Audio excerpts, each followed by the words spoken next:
Good morning, students. Here is the rain on the roof. When the humid shadows hover all over the starry spheres, and the melancholy darkness gently weeps in rainy tears, what a bliss to press the pillow of a cottage chamber bed and lie listening to the patter of the soft rain overhead. Every tinkle on the shingles has an echo in the heart, and a thousand dreamy fancies into busy being start, and a thousand recollections wave their air threads into woof. As I listen to the patter of the rain upon the roof, now in memory comes my mother as she used in years ago to regard the darling dreamers ere she left them till the dawn. Oh, I feel her fond look on me as I listen to this refrain which is played upon the shingles by the patter of the rain. Here is a poet's quote skinny. Now, humid means wet, steamy, sphere-filled, compassed domain. Melancholy, sad, low-spirited, gently, lightly, mildly. Bliss, delight, happiness. Patter, belting, spattering, betting. Tinkle, short, light, ringing round sounds. Shingles, rectangular wooden tiles used on roofs. Fancies, imagination, recollections, remembrances. Woof, weft, that is thread woven across the loom. Ere, previous to, before. List, old poetic word for listen. Refrain, a repeated part of a song or a poem. Hear the sound of the rain. Now phrases and idioms.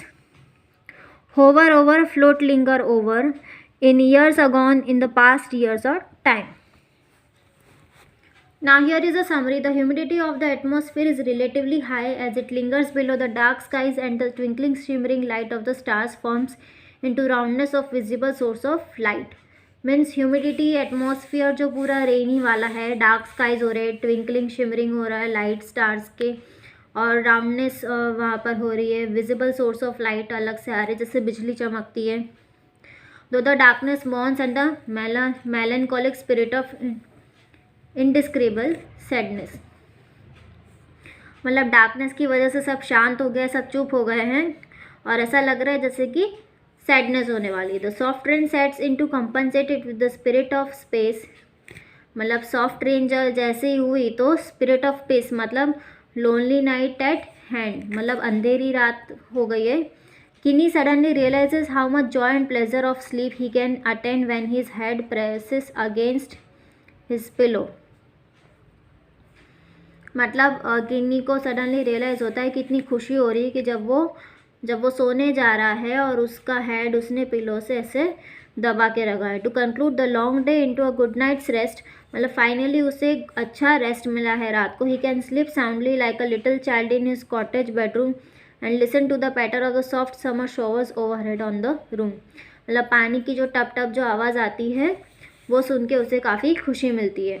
Every tinkle of raindrops that fell on the thin oblong piece of material such as wood, slate or that is laid in the overlapping rows to cover the roofs or sides of the cottage produces an echo in Kinney's heart and starts a thousand of fancies in his thoughts.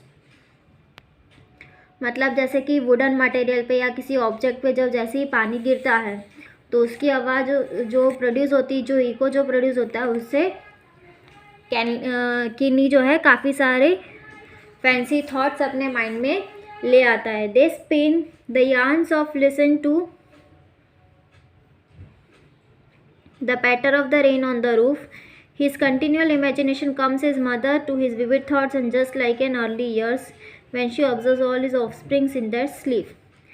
और जैसे ही उसके दिमाग में सब ये सारी imagination बनती है तो वो अपनी मम्मी से शेयर करता है. तो ये सारी बातें उसकी मम्मी भी उसे कहती है कि जब मैं भी छोटी थी सालों पहले तब मेरे भी माइंड में ऐसे इमेजिनेशंस आते थे. Before she leaves them before the break of dawn he can see her bending over him as he listens to the refraining melody. और जो मेलोडी जो पानी की जो टपक टपक सुनाई देती है जो बारिश की upon the shingles on the roof. जो रूफ के ऊपर जो आवाज़ सुनाई देती है पूरी रेन की, वो काफ़ी एंजॉय करता है। Now here is a question answers. What do the following phrases mean to you? Discuss in the class. Humid shadows refer to the dark clouds pregnant with water which bring rain. मतलब ऐसे clouds जो कि water से pregnant है और वो हमें rain ला के देते हैं. Starry spheres refer to the sky innumerable stars. मतलब ऐसे sky को refer किया है जहाँ पे बहुत सारे stars हैं. Water bliss refers to the extreme happiness that the poet enjoys in his cottage lying on his bed while the rain is pattering on the roof. जब पोएट काफ़ी खुश होता है, वो काफ़ी इन्जॉय करता है जब कॉटेज के में वो रेस्ट कर रहा होता है, अपने बेड पे सो रहा होता है और रेन उसके रूफ पर गिर रही होती है. 1000 dreamy fancies into busy being start refer to the various flights of fancies imagination that are aroused in poet's mind with the rain pattering on the roof. जैसे ही रेन पैट कर रही होती है रूफ पर, तो वो जो साउंड होता है, जो शेडोज़ बनती है, उससे इमेजिनेशन से उसके माइंड में, पोएट के माइंड में काफ़ी सारी फैंसीज इमेजिनेशन आ जाती है. 1000 recollections wave their air threads into woof refers to the numerous memories of intermingle from a beautiful picture in the poet's mind. और काफ़ी सारे न्यूमरस मेमोरीज उसके माइंड में आ जाती है. What does the poet like to do when it rains? When it rains, the poet feels greatly delighted. He would like to lie in his cottage chamber bed with his head pressed a pillow and listen to the patter of the soft rain. जब बारिश आती है तो वो काफ़ी खुश हो जाता है और वो खुश होके कॉटेज के चैम्बर बेड पे वो अपना हेड जो है पिलो से प्रेस करता होता है और वो धीरे धीरे सॉफ्ट रेन की जो आवाज़ आती है वो सुनता है. What is the single major memory that comes to the poet who are darling dreamers he refers to?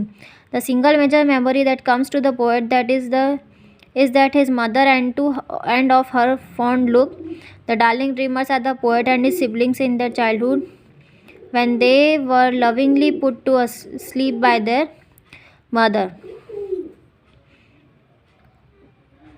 तो सॉफ्ट मेमोरी जो उसके माइंड में आती है जब उसकी मम्मी, जब वो छोटा होता है तो उसके सिबलिंग्स को और उसे उसकी मम्मी कैसे प्यार से अपने पास सुला दी थी. Is the poet now a child? Is his mother still alive?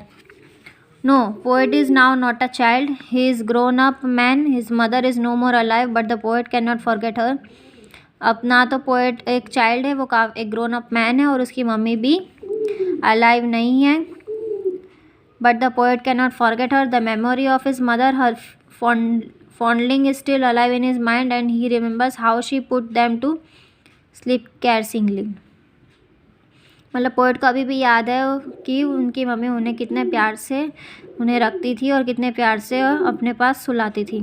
When you were a young child, did your mother tuck you in and as the poets did? Yes, when I was young child, my mother used to tuck me in as the poet's mother did.